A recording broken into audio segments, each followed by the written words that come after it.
Terima kasih Anda masih di iNews Siang, pemirsa, bersama saya Nadia Valeri. Puluhan warga menutup paksa akses jalan menuju tempat pembuangan sampah liar. Sempat terjadi kericuhan antara warga dan sekelompok massa yang diduga pengelola TPS liar tersebut.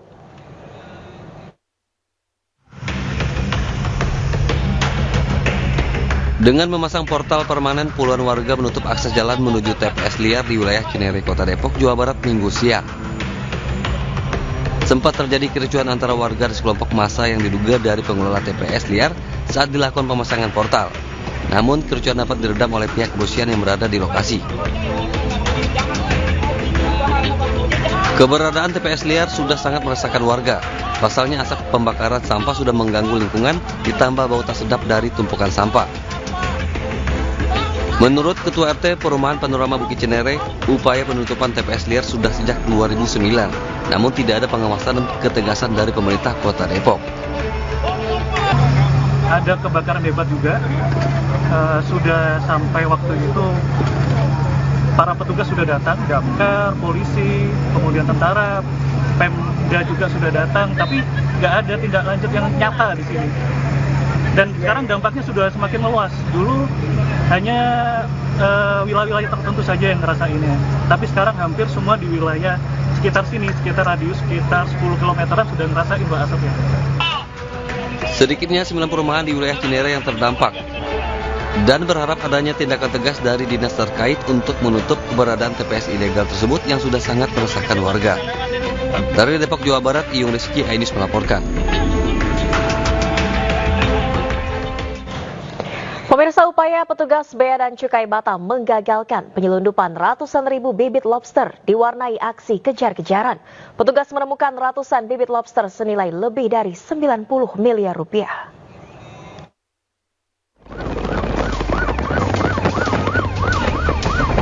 Aksi kejar-kejaran antara petugas Bea dan Cukai Batam dan penyelundup terjadi di perairan Pulau Panjang, Tanjung Balai Karimun, Provinsi Kepulauan Riau, meski memacu kapalnya dengan cepat. Akhirnya, kapal penyelundup ini menyerah dan kandas di hutan bakau. Sayangnya, 2 orang yang sebelumnya terdeteksi berada di atas kapal berhasil melarikan diri. Di dalam kapal cepat ini, petugas menemukan 80 box berisi bibit lobster jenis pasir dan mutiara dengan nilai mencapai lebih dari 90 miliar rupiah. Bibit lobster ini dibungkus dengan menggunakan plastik yang berisi oksigen, sehingga bibit lobster bisa bertahan hingga 30 jam. Diduga, ratusan bibit lobster ini berasal dari Jambi dan akan dibawa ke Singapura secara ilegal melalui jalur laut dan melintasi perairan Kepri. Segera melakukan pengejaran sampai ke hutan bakau dan kelihatan 2 tersangka itu lompat dari kapal tersebut. Lantas tim kami memutar haluan karena kecepatan kapal HSG itu sekitar 55 knot dan kapal kami memang pada saat itu memiliki kecepatan sekitar 70 knot. Jadi kita putar haluan, lantas segera mendekati kapal tersangka tersebut, kemudian dilakukan penindakan. Dan pada saat penindakan sudah tidak ada lagi tersangka, kita lakukan pencarian dan tidak ditemukan, sehingga kapal tersebut dengan bantuan dari kapal Bea Cukai Tanjung Balai Karimun beserta PSKP kita tarik ke dermaga Bea dan Cukai. Hingga kini petugas masih melakukan pendalaman dan terus mencari para pelaku dari penyelundupan lobster. Pasca kejadian, petugas kemudian langsung melepas liarkan kembali bibit lobster ke habitatnya. Pelepas liaran ini juga disaksikan langsung oleh petugas dari karantina perikanan Batam. Kustio Nasa Batam, Kepulauan Riau, iNews melaporkan. Kita ke informasi lainnya, pemirsa. Isu putra bungsu Presiden Jokowi, Kaisang Pangarep, dan sang istri Erina Gudono menaiki pesawat pribadi saat bepergian ke Amerika Serikat ramai diperbincangkan warganet. Nama Erina pun menjadi trending topik di media sosial X.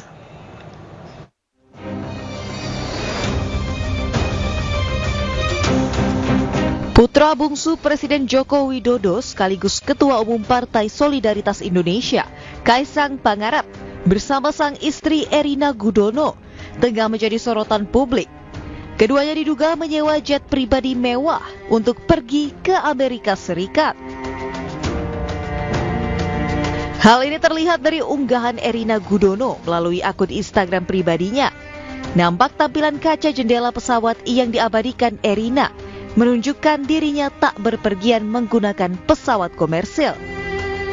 Dugaan keduanya menyewa jet pribadi pun semakin kuat setelah beredarnya foto dari akun media sosial kakak Erina, Nadia Sofia Gudono, yang berfoto di area kokpit pesawat tersebut. Nama Erina bahkan menjadi trending topik di media sosial X dengan jumlah 143.000 lebih unggahan. Sementara menanggapi kabar tersebut, Sekretaris Jenderal PSI Raja Juli Antoni enggan berkomentar lebih lanjut. Ya, itu bagian dari dinamika demokrasi. Itu adalah kebebasan kebebasan warga negara yang bisa kita nikmati untuk melakukan saran, kritik, ya, kadang tajam, terlalu tajam, ya monggo. Itu merupakan bagian dari demokrasi. Jadi dari PSI melihat itu wajar saja ya, melakukan perjalanan dengan situasi ekonominya kita saat ini seperti ini. Saya no comment terhadap itu ya, karena itu urusan personal kan. Sampai kan Mas Kaisang sampai udah ketahuan ternyata jet pribadinya itu punya salah satu induk perusahaan Shopee dan Garena gitu. Saya no comment ya terhadap itu. Saya bukan juru bicaranya Mas Kaisang Pangarep. Saya mengurus partai ya. Tidak hanya itu, media sosial juga diramaikan oleh video dua sosok yang diduga Erina Gudono dan Kaisang Pangarep turun dari jet pribadi. Meski belum bisa dipastikan kapan video ini diambil, namun memperlihatkan kalau keduanya lebih dari sekali bepergian dengan jet pribadi. Tim Liputan iNews melaporkan.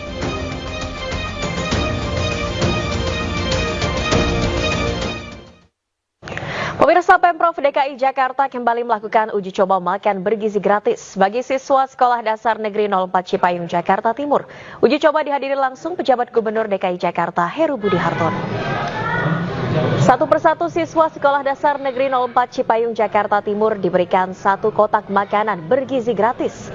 Makanan langsung diberikan oleh PJ Gubernur, Wali Kota, Kepala Dinas Pendidikan.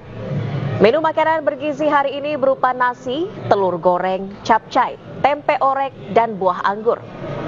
Sambil menyantap makanan, para siswa terlihat antusias menjawab pertanyaan-pertanyaan dari PJ Gubernur Jakarta Heru Budi Hartono. Ini merupakan kali ketiganya Pemprov DKI Jakarta mengadakan uji coba makan bergizi gratis.